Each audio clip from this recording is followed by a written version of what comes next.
అలనాటి అమ్మమ్మ రుచులు, భారతమ్మ రుచులు, స్వచ్ఛమైన పొడులు, పచ్చళ్ళు. నమస్తే, వెల్కమ్ టు సుమన్ టీవీ. నేను మీ జాహ్నవి.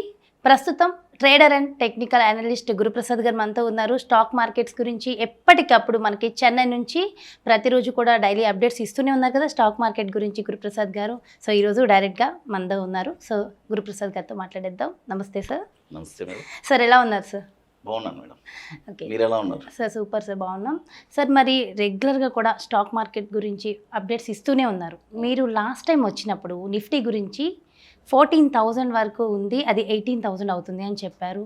యాజ్ ఇట్ ఈజ్ అది మీరు చెప్పినట్టే 18,000కి చేరుకుంది. సో ఇప్పుడు నెక్స్ట్ అసలు నిఫ్టీ ఎంతవరకు అయ్యే అవకాశం ఉంది సార్? చాలా మంచి ప్రశ్న అడిగారు. సేమ్ లాస్ట్ టైం మన విష్ణు గారు కూడా సేమ్ కలిసినప్పుడు నేను చెప్పాను, it is a bull market అని చెప్పాను. ఎందుకంటే ఈ బుల్ మార్కెట్లో చాలామంది నన్ను అడిగిన ప్రశ్న ఫస్ట్ ఎక్కడికి వెళ్తుంది. నేను లాస్ట్ టైం 14,000 ఉన్నప్పుడు 18,000 ఖచ్చితంగా టార్గెట్ చెప్పాను. It is reached. ఇప్పుడు నెక్స్ట్ ఎక్కడికి వెళ్తుంది అని అంటున్నారు. అంటే ఈ బుల్ మార్కెట్లో ఎప్పుడు ఒక కరెక్షన్ అనేది జనరల్గా వస్తూ ఉంటుంది. ఈ కరెక్షన్స్ ఎప్పటికప్పుడు తీసుకొని మళ్ళీ ఒక ర్యాలీ అనేది స్టార్ట్ అయ్యి వెళ్తూనే ఉంటుంది. ఇప్పుడు అట్ ప్రజెంట్ మార్కెట్ వచ్చి 18,600 మార్కెట్ టచ్ అయింది. మళ్ళీ ఒక కరెక్షన్లో ఉంది. బట్ బుల్ మార్కెట్ ఇంకా ఎండ్ అవ్వలేదు. ఇప్పట్లో ఇది ఎండ్ అవ్వలేదు. ఒక కరెక్షన్ వస్తే it's a very very wonderful opportunity. ఇది మన ప్రేక్షకులకి ఒక బాటంలో స్టాక్స్ అన్నీ పిక్ చేయడం. ఇప్పుడు at present 20,000 next target. It is a confirm target ఉంది.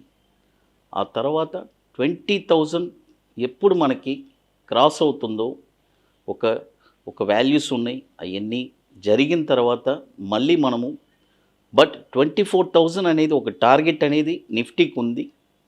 డెఫినెట్గా ఈ టార్గెట్ మనకి 2022లో డెఫినెట్గా ఈ టార్గెట్స్ రీచ్ అవుతున్నాయి. కాబట్టి మన ప్రేక్షకులు ఎప్పుడు మార్కెట్ కరెక్ట్ అయ్యేటప్పుడు భయపడాల్సిన పని లేదు. నేను అదే చెప్తున్నాను. ఎందుకంటే ఇప్పుడు జనరల్గా ఏం చేస్తున్నారంటే నిఫ్టీ ఒక 500 పాయింట్స్ 600 పాయింట్స్ కరెక్షన్ అయ్యేటప్పటికి మన ప్రేక్షకులంతా భయపడుతున్నారు. చూడండి, 14,000 నుంచి 18,000కి వచ్చింది అంటే 4,000 పాయింట్స్. కనీసం ఒక 1,500 పాయింట్స్ అయినా కరెక్ట్ అవ్వకుంటే ఎలా మళ్ళీ ర్యాలీ వెళ్తుంది? బట్ మన పీపుల్స్ అది ఒప్పుకోవట్లేదు. ఎందుకంటే ఎప్పుడు ర్యాలీ ఉండాలా, ఎప్పుడు డబ్బులు సంపాదిస్తూనే ఉండాలి అనే మైండ్ సెట్లో ఉన్నారు. తగ్గుద్ది. అలా ఉండకూడదు. డెఫినెట్గా లాభం వచ్చేటప్పుడు లాభాలని మనం తీసుకోవాలి, ప్రాఫిట్ బుకింగ్ చేసుకోవాలి. మళ్ళీ ఎక్కడ ఎగ్జాక్ట్గా స్టాక్స్ కానీ నిఫ్టీ కానీ ఎక్కడ కరెక్ట్ అవుతుందో ఒక బాటమ్స్ చూసుకొని చక్కగా చేసుకుంటే మన మార్కెట్కి అంతా ఇంత వండర్ఫుల్ మార్కెట్ ఇంకెక్కడ ఉండదు. మనీ నిఫ్టీ అండ్ బ్యాంక్ నిఫ్టీలో అంత ఎక్సలెంట్గా యార్నింగ్ చేయొచ్చు. ఎందుకంటే నెక్స్ట్ అదే చెప్తున్నాను. ఈ టార్గెట్ ఇప్పుడు నిఫ్టీ 20,000 టార్గెట్ ఉంది, కన్ఫర్మ్గా వస్తుంది, రాబోతుంది కమింగ్ డేస్లో.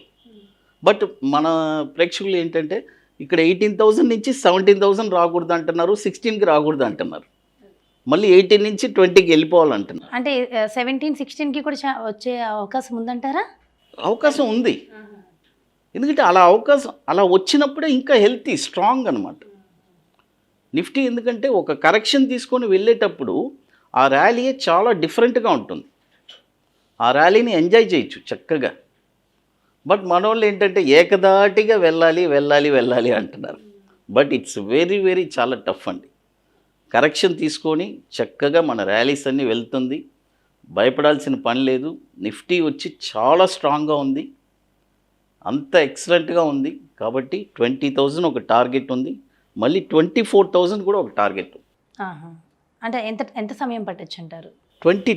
2022లోనే మనం ఒక ఐ చూస్తాం. డెఫినెట్గా మనం ఒక మంచి పీక్ ఐ చూస్తాం. ఎందుకంటే ఈ ర్యాలీ వచ్చి ఆగదు ఇది ఇక, ఎందుకంటే చాలా స్టాక్స్ ఇంకా వెళ్ళాల్సి ఉంది 2022లో, చాలా ర్యాలీస్ ఉన్నాయి.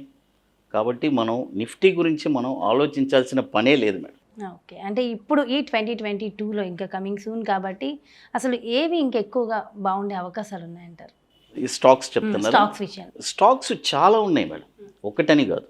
ఇప్పుడు టాటా స్టీల్ ఉంది. టాటా స్టీల్ వచ్చి 2000 దాకా ఒక ర్యాలీ ఉంది, 2000 దాకా ఒక టార్గెట్ ఉంది. ఇప్పుడు 1300, 400 ఉంది. ఆల్రెడీ మనం బాటంలోనే చెప్పాం, టాటా స్టీల్ అంతా 700లో చెప్పాను. బట్ ఇట్ ఈస్ 1500 దాకా వచ్చింది. మళ్ళీ ఇప్పుడు కరెక్షన్ ఉంది. బట్ టాటా స్టీల్ వచ్చి 2000 టార్గెట్ కన్ఫర్మ్గా ఉంది. అదేలాగా టాటా మోటార్ కూడా 1000 రూపీస్ టార్గెట్, కన్ఫర్మ్ టార్గెట్ ఉంది. నేను అవుట్ ఆఫ్ 150, 200 నుంచి చెప్తూనే ఉన్నాను. ఫస్ట్ ఒక టార్గెట్ ఇచ్చాను 500 రీచ్ అయిపోయింది. మళ్ళీ ఇక్కడి నుంచి 1000 రూపీస్ టార్గెట్ ఉంది. డెఫినెట్గా ఈ టార్గెట్ వచ్చి నెక్స్ట్ ఇయర్ లోపు రీచ్ అవుతుంది. మంచి మంచి రిటర్న్స్ రాబోతుంది మన ఇన్వెస్టర్స్కి. ఓకే, టాటా నుంచి కూడా. ఎందుకంటే జనరల్గా ఈ బుల్ మార్కెట్లో సంపాదించకపోతే ఇంకెప్పుడు సంపాదిస్తారు, ఇంకెప్పుడు యానింగ్ చేస్తారు? ఇదే కదా రైట్ టైం యానింగ్. ఖచ్చితంగా ఇక్కడ మనం చక్కగా ప్రాఫిట్స్ బుకింగ్ చేసుకొని ఒక టార్గెట్స్లో చేసుకొని వెళ్ళాలి. అది మేడం. సార్ అలానే నిఫ్టీలో విధంగానే బ్యాంక్ నిఫ్టీ మరి ఎలా ఉండబోతోంది సార్? ఖచ్చితంగా మేడం, సేమ్ ఇదేలాగనే నిఫ్టీ ఇప్పుడు ఆల్మోస్ట్ నేను చెప్పాను 20,000 ఫస్ట్ టార్గెట్ చెప్పున్నాను. తర్వాత 24,000 ఒక టార్గెట్ చెప్పాను. సేమ్ బ్యాంక్ నిఫ్టీ కూడా మనకి 50,000 ఒక టార్గెట్ ఉంది, 60,000 ఒక టార్గెట్. ఖచ్చితంగా ఈ టార్గెట్స్ వచ్చి బ్యాంక్ స్టాక్స్ అన్నీ ఒక ర్యాలీ ఉన్నాయి. పబ్లిక్ సెక్టర్ బ్యాంక్స్ ఇంకా ర్యాలీ స్టార్ట్ అవ్వలేదు. చాలా బ్యాంక్స్, ఓన్లీ ఒక ఎస్బీఐ తప్ప మిగతా స్టాక్స్ అన్నీ ఒక మంచి ర్యాలీ ఉంది. ఇప్పుడు కెనరా బ్యాంక్ కూడా ఒక ర్యాలీ వెళ్తుంది. బట్ ఇది కూడా ఒక ర్యాలీ కాదు. నెక్స్ట్ డిసెంబర్ తర్వాత కెనరా బ్యాంక్ కూడా ఒక పెద్ద ర్యాలీ ఉంది. అంటే అది public sector bank, it is also one of the leading bank అనమాట. అలాంటిది బ్యాంక్ నిఫ్టీకి చాలా సంబంధించింది. కాబట్టి బ్యాంక్ నిఫ్టీ స్టాక్స్ కూడా next year public sector banks పెద్ద ర్యాలీ వెళ్ళబోతుంది. ఓకే, ఈవెన్ ఐసిఐసిఐ ఇవన్నీ కూడా డెఫినెట్గా వెళ్తుంది. ఐసిఐసిఐ, యాక్సిస్ బ్యాంక్, హెచ్డిఎఫ్సి, చాలా బ్యాంక్స్ అన్నీ. ఎందుకంటే నిఫ్టీ ఎప్పుడు మూవ్ అవుతుందో బ్యాంక్ నిఫ్టీ కూడా సైమల్టేనియస్గా మూవ్ అవ్వాలి. బట్ ఏంటంటే టైం పడుతుంది. ద టైం అనేది it's very very important. Nifty move అయ్యేటప్పుడు బ్యాంక్ స్టాక్స్ అన్నీ అలాగే ఉంటాయి. మళ్ళీ ఒక టైం అనేది రీచ్ అయిన తర్వాత నిఫ్టీ స్టాక్స్ అలా ఉన్నప్పుడు బ్యాంక్ నిఫ్టీ మాత్రమే ఒక ర్యాలీ వెళ్తుంది. ఇది జనరల్గా జరిగేది, నా ఎక్స్పీరియన్స్లో చెప్తున్నాను నేను. అది మేడం. సార్ ఫర్ ఎగ్జాంపుల్ ఇప్పుడు ఎంప్లాయీస్ ఉన్నారు కదా, పర్ మంత్ ఎంత ఇన్వెస్ట్ చేయొచ్చు స్టాక్ మార్కెట్ మీద? ఖచ్చితంగా మంచి క్వశ్చన్ అడిగారు. ఇప్పుడు అసలు స్టాక్ మార్కెట్లో ఇన్వెస్ట్మెంట్ వచ్చి ప్రతి ఒక్కరూ చేయాలి మేడం. ఎంప్లాయీస్ అని కాదు, ఒక సెల్ఫ్ ఎంప్లాయ్మెంట్ కానీ ఎంప్లాయీస్ కానీ చాలామంది. ఎందుకంటున్నానంటే ఈ స్టాక్ మార్కెట్ బిజినెస్ వచ్చి మన ఇండియాలోనే చాలా ఇప్పుడే అవేర్నెస్ అనేది పెరిగింది. ఇదే ఫారిన్లో చూసుకున్నారంటే అవుట్ ఆఫ్ పాపులేషను ఎలా చెప్పాలంటే ఒక 100% పాపులేషన్లో మినిమం ఒక 40% పీపుల్ షేర్ మార్కెట్లో ఉన్నారు. అయితే బట్ ఇండియాలో చూడండి, ఓన్లీ అవుట్ ఆఫ్ 100%లో 2% పీపులే ఉన్నారు షేర్ మార్కెట్లో. అప్పుడు మీరు ఆలోచించండి కదా. అంటే అంటే చాలా తెలీదు, చాలా మందికి తెలియదు సార్. బట్ ఇప్పుడు జనరేషన్ మారింది. ఇప్పుడు ఆ 2% అనేది 4%గా మారింది, తెలుసుకుంటున్నారు ఖచ్చితంగా. కాబట్టి ఇన్వెస్ట్మెంట్ అనేది ఖచ్చితంగా ఎంతో కొంత మనకి సేవింగ్స్ అనేది, మనం సేవింగ్స్ ఎంత చేయగలమో డెఫినెట్గా అమౌంట్ని నిఫ్టీ 50 స్టాక్స్లో, నేను చెప్పేది నిఫ్టీ 50 స్టాక్స్లో ఆ 50 స్టాక్స్లో రెగ్యులర్గా వాళ్ళు పెడుతూ వచ్చారంటే డెఫినెట్గా ఇప్పుడుండే యంగర్ జనరేషన్కి నెక్స్ట్ ఒక 10 years 15 yearsలో it's a very lump sum amount వాళ్ళు చూస్తారు. ఒక పెద్ద అమౌంట్ చూస్తారు. స్లోగా జస్ట్ మంత్లీ ఒక 10,000 అలా అంటే నేను అనేది ఒక 10,000 శాలరీ వాళ్ళు ఒక 2,000 కూడా పెట్టచ్చు. ప్రపోర్షనట్గా అలా మనం డివైడ్ చేసుకోవాలి. ఇప్పుడు 1 lakh శాలరీ ఉండేవాళ్ళు 20,000 మంత్లీ స్టాక్స్లో సేవింగ్స్ పెట్టండి.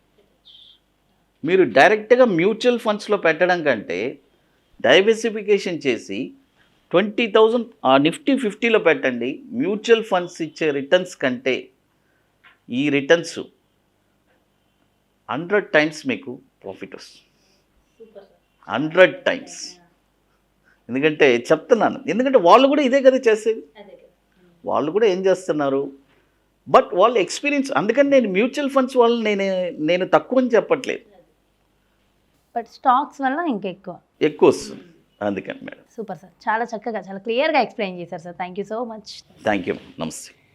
చూసారు కదండి, అదే గురుప్రసాద్ గారు చెప్పినట్టు ఇప్పుడు కాకపోతే ఇంకెప్పుడు సంపాదించుకుంటాం. ఓన్లీ జాబ్ చేసి మనం లక్షల కోట్లు సంపాదించాలంటే అదేమన్నా అవకాశం ఉందా అంటే లేదు. ఎందుకంటే ఓన్లీ జాబ్ వల్ల కాదు, స్టాక్స్లో మ్యూచువల్ ఫండ్స్లో ఇలా ఇన్వెస్ట్ చేయడం వల్లనే గురుప్రసాద్ గారు చెప్పినట్టు మనం బాగా సంపాదించవచ్చు. సో కుదిరినంత ఇన్కంలో మ్యాక్సిమం ఎంత, కనీసం ఒక 10-20% అలా మనం ఇన్వెస్ట్ చేస్తే స్టాక్స్లో చాలా బాగుంటుంది.